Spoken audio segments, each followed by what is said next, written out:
जिद'थि आसाम आयेन आफाद जथुम्मानि दिनै ब्रैथि साननि हाबाफारि आरो ब्रैथि साननि हाबाफारिया दिनै दान्दिसे सम सिगाङावसो जोबनानै थांबाय आरो बेबायदिनो सदनाव ब्रैथि साननि हाबाफारियाव आइजो संरैखा बिल बेखौ दैखांनाय जायो आरो लोगोसे सदनाव बेबायदिनो गोबां बेरेखा दोलाबो बेबायदिनो आइजो संरैखा बिलखौ लानानै बेरेखा खालामनायखौ नुनो मोननाय जादों आरो बे समाव आंजों लोगोसे दं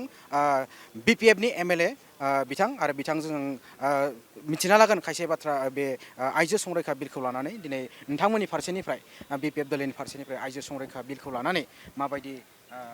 मदद फोरमायो दिनै जिहेतु आसाम बिधान सभायाव आइजो संरैखा आयेनखौ पास खालामनांगौनि जितु रिजल्युसन लाबोदों 1/3 माने 33% बेखौ जोंनि BPF लेजिस्लेचार पार्टिया पूर्ण एकेबारे आबुङै बेखौ जोङो मदद खालामो समर्थन खालामो आरो बेखौ जोङो पास जानायखौ लुबैयो मानोना दिनै आइजोफोरा गोबां दावगाबाय गोबां बिथिङाव बिथांमोना रोंगौथि मोनबाय गोरों गोरा जाबाय दा बेनिखायनो जोङो भारत हादरनि पार्लियामेन्ट आरो एसेम्ब्लियाव 33% जितु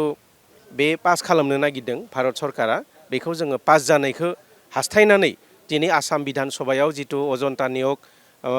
मानगोनां मन्त्रि मेडामा जितु रिजल्युसन लाबोदोंमोन बेखौ जोङो पूर्ण समर्थन होदों आरो दिनै बेखौ सर्बसन्मति क्रमे आसाम बिधान सभायाव पास खालामबाय आरो बेरेखा दोलो फारसेनिफ्राय बिथांमोना जायनि जाउनाव बे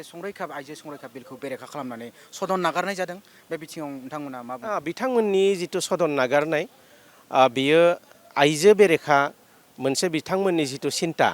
सान्थौ बेखौ जोङो नुनो मोनदों आरो बेखौ जोङो सोंखारिदों